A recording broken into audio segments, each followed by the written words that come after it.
CBS News' latest Battleground Tracker poll shows a tight race in Iowa. The top 4 candidates are all within the margin of error among likely Democratic caucus goers. Support for Vermont Senator Bernie Sanders and former Vice President Joe Biden is virtually unchanged from last month's poll. Massachusetts Senator Elizabeth Warren dropped a bit, but she is still the top second choice in Iowa. South Bend, Indiana Mayor Pete Buttigieg saw the largest gain.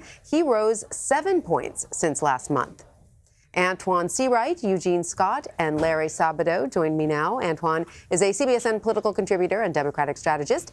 Eugene is a reporter covering politics at the Washington Post, and Larry is the director of the University of Virginia Center for Politics. Welcome to all of you. Thank you for joining us. Antjuan, let me start with you. Buttigieg's support has tripled in Iowa since September.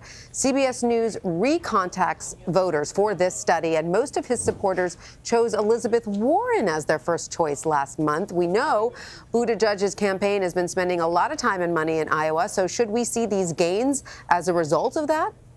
Well, I want to be consistent with my thought from being around this business for 15 years is that polls are a snapshot of the time. What that tells me that what you just said was that these are people who made up their mind. Perhaps they are not pro-Joe Biden, the front runner, but they chose Pete or Elizabeth Warren as their alternative.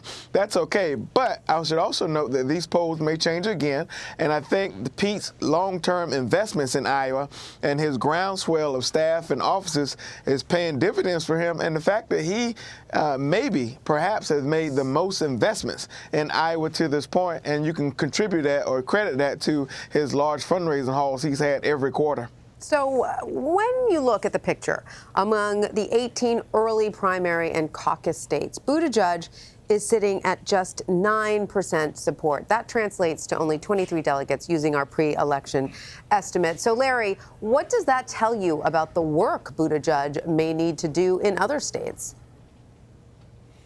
Well, he has a lot of work to do, obviously, but their idea clearly is what other candidates have seen in past cycles, that once he wins Iowa, he's the current front runner. There's no question about it. If he wins Iowa, then he goes into New Hampshire, potentially could win that, even though there are 2 candidates from New England, Warren and Sanders, and then goes into Nevada and South Carolina as an underdog. He's unlikely to win them despite momentum from Iowa and New Hampshire. Why? Because Iowa is 91% white and New Hampshire is 93% white, and Buttigieg's support is overwhelmingly white. So it all fits together.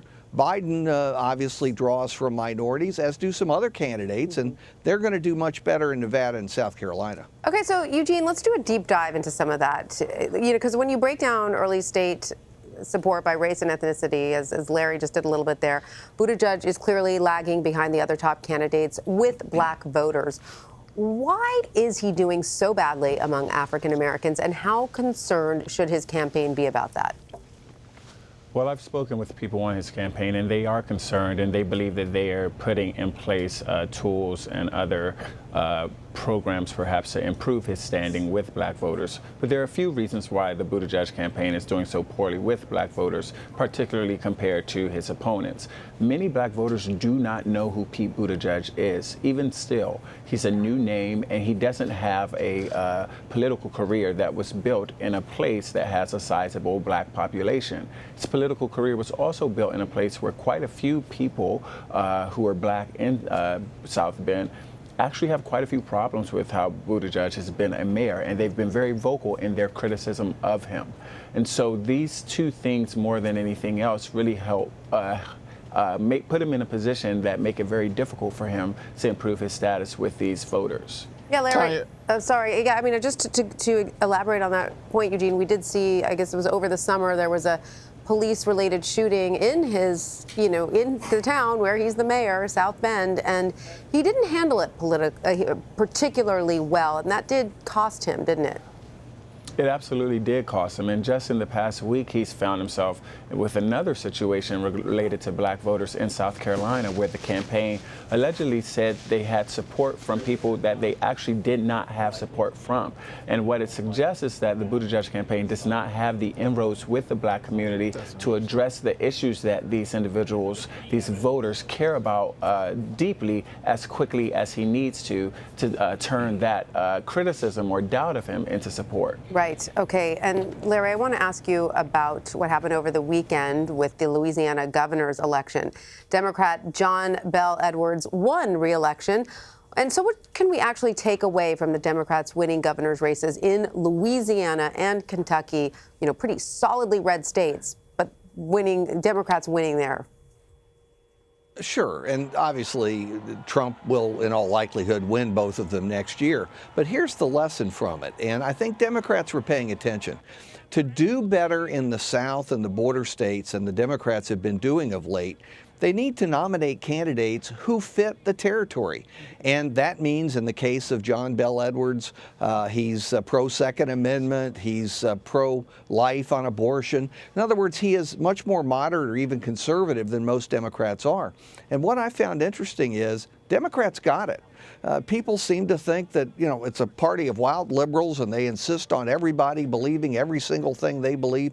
No, the turnouts in some of the most liberal areas of Louisiana were outstanding, were very strong and overwhelming for John Bel Edwards. That's a good sign for Democrats. And as Antjuan will tell you, that's because the Democratic Party is the big tent party, right, Antjuan? And so there's a variety of views established there. But this is my question. When does it start to become so to the center right that you're actually running almost as a Republican?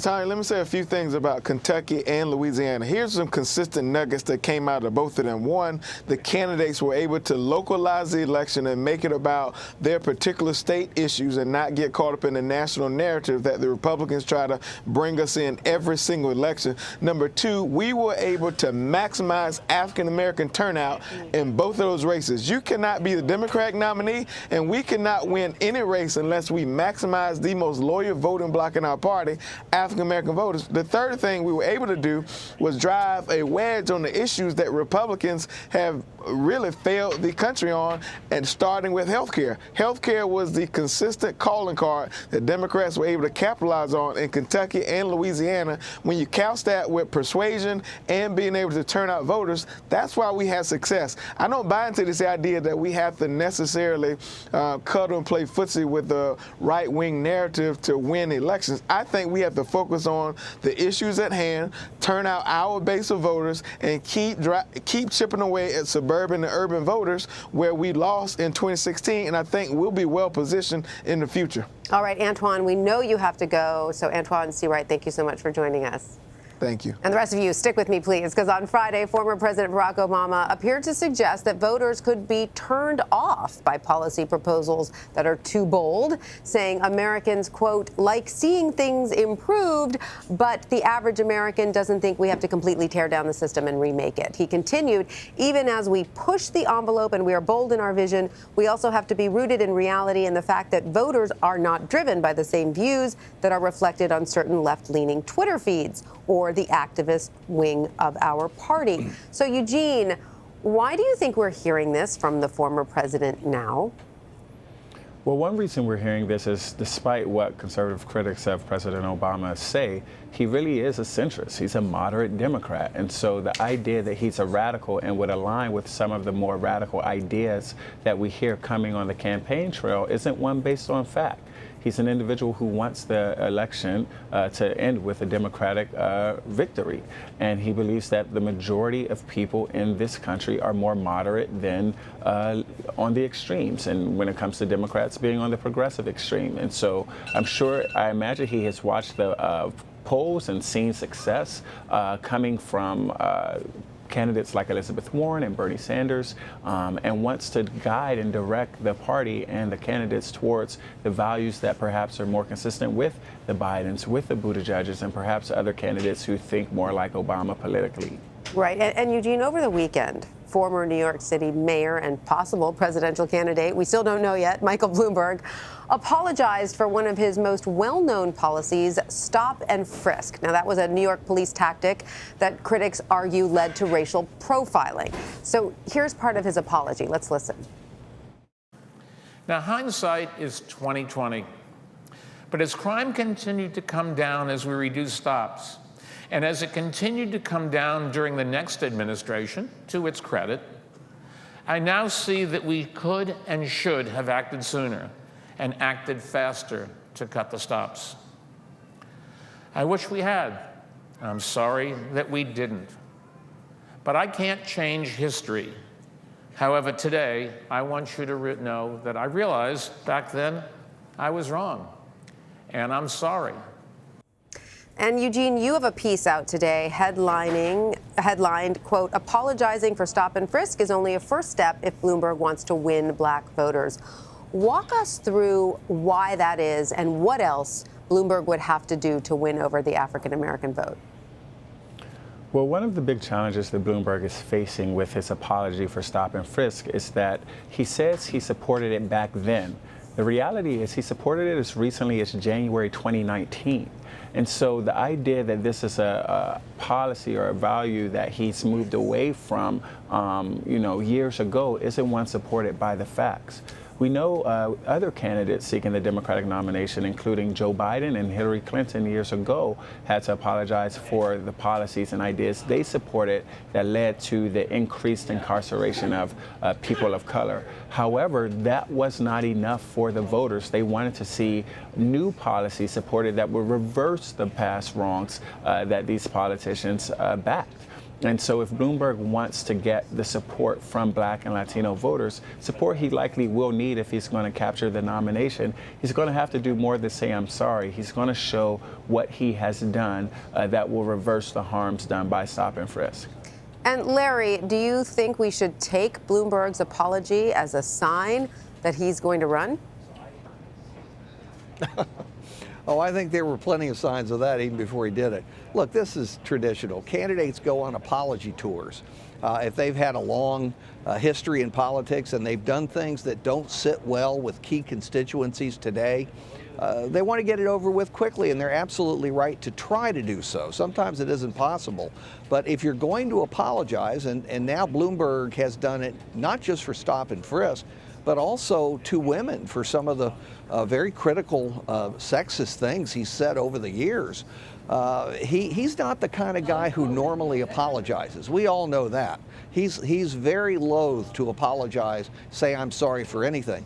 The fact that he's doing this, has given 2 apologies so far, tells me that he's really serious about running. Now, whether he'll do well, he's worth $51 billion, but other than that, he's got a long way to climb up Mount Everest if he's going to actually do well in this race. Well, he seemed to have done everything but officially throw his hat into the ring at this point. So that's, one last thing we're waiting for is for him just to announce it. All right, well, Eugene Scott and Larry Sabato, thanks to both of you. Thanks. Thank you, Tanya.